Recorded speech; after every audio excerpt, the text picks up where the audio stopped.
Well, Anwyl ffrindiau, dear friends, as I'm sure you're all aware, my time and role as a curate at Bro Cwyfan was always going to be a time-limited one, as much as I've enjoyed being with you and will be loath to leave you. However, I am pleased to be able to share with you dwi'n falch iawn o gael rhannu hefo chi newyddion a gyhoeddwyd yn gynharach mod I wedi cael fy apwyntio yn arweinydd Bro Gweinidogaeth Bro Dwynwen. I'm pleased to be able to share with you that it has been announced earlier that I have been appointed Ministry Area Leader of Bro Dwynwen, and I'm indeed very much looking forward to continue growing the kingdom of God in the communities around Llanfairpwll, Bryn Siencyn and Newborough.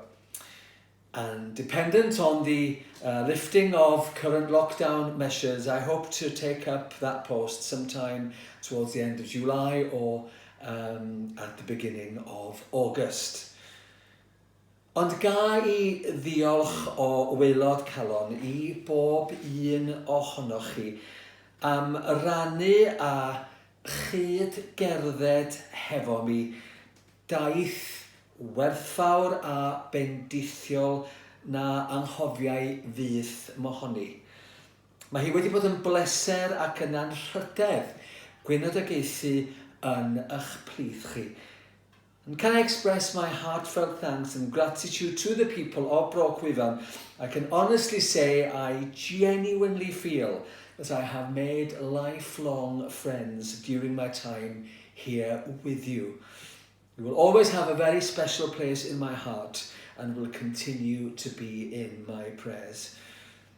But can I also, from the bottom of my heart, thank Canon Philip for being the best training incumbent anyone could ever have wished for. Thank you for your guidance, your immeasurable support, and your endless patience, which I'm sure I have tried to the limit on very many occasions. Diolch I chi, Philip, a diolch hefyd am fod yn ffrind.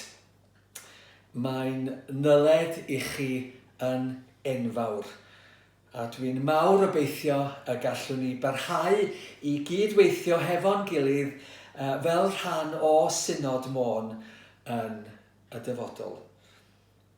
So can I end by asking for you to pray for myself and for the people of Bro Dwynwen as I prepare to start my ministry there.